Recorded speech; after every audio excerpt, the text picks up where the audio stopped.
हरे कृष्णा, राधे राधे। कांचीपुरी नामक नगर में देवस्वामी नाम का एक ब्राह्मण रहता था। उसकी पत्नी का नाम धनवती और पुत्री का नाम गुणवती था। उसके 7 पुत्र थे। देवस्वामी ने 7 पुत्रों का विवाह करने के बाद अपनी पुत्री के विवाह के लिए योग्य वर की तलाश हेतु अपने बड़े लड़के को भेजा। इधर देवस्वामी ने अपनी पुत्री गुणवती की कुंडली एक ज्योतिषी को दिखाई। ज्योतिषी ने कुंडली देखकर कहा कि विवाह होते ही यह कन्या विधवा हो जाएगी। यह बात सुनकर देवस्वामी अत्यंत दुखी हुए और ज्योतिषी से इस योग के निवारण का उपाय पूछने लगे। ज्योतिषी ने बताया कि इस योग का निवारण सिंहल द्वीप वासिनी सोमा नाम की एक धोबिन को घर बुलाकर उसकी पूजा करने से ही संभव होगा। यह सुनकर देवस्वामी ने अपने सबसे छोटे लड़के के साथ अपनी पुत्री को सोमा धोबिन के घर जाने के उद्देश्य से सिंघल द्वीप के लिए रवाना कर दिया। वे दोनों समुद्र तट पर पहुंचकर समुद्र पार करने का उपाय सोचने लगे, लेकिन उन्हें कोई उपाय नहीं सूझ रहा था। थक हार कर दोनों बहन भाई भूखे प्यासे एक वट वृक्ष की छाया में उदास होकर बैठ गए। सोमा को हर रोज इतने ढंग से अपना घर लिपा पुता और साफ सुथरा देखकर आश्चर्य होता।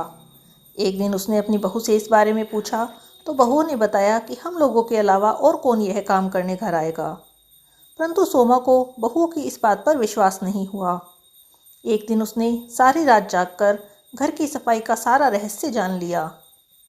सोमा को यह जानकर बहुत दुख हुआ कि उनके घर की सफाई एक ब्राह्मण कन्या और उसका भाई करते हैं। उन्होंने उनसे इस तरह सेवा करने का जब कारण पूछा तो भाई ने सोमा को सारी बात बता दी, जिसे सुनकर सोमा ने कहा, आज से तुम लोग यह काम करना छोड़ दो। मैं तुम लोगों की साधना और सेवा से प्रसन्न हूँ और विवश हूँ। अब तुम्हारी सेवा किए बिना मुझे विश्राम नहीं मिलेगा। सोमा उनके आग्रह पर दोनों के साथ घर जाने के लिए तैयार हो गई। प्रस्थान करते समय उसने अपनी बहुओं से कहा, यदि मेरी अनुपस्थिति में किसी की मृत्यु हो जाए तो उसके शरीर को नष्ट मत करना। क्षण भर के बाद दोनों अतिथियों के साथ वह कांचीपुरी पहुंच गई। दूसरे दिन गुणवती का विवाह संपन्न हुआ। सप्तपदी होते होते उसकी पति की मृत्यु हो गई। सोमा ने अपने संचित पुण्य का फल गुणवती को दान कर उसके पति को जीवित कर दिया और उन्हें आशीर्वाद देकर वह सिंघल द्वीप के लिए रवाना हो गई। संचित पुण्य के क्षीण होने पर सोमा के पुत्र, दामाद और पति की घर में मृत्यु हो गई। यह जानकर नया पुण्य संचित करने के उद्देश्य से वह रास्ते में एक जगह रुकी।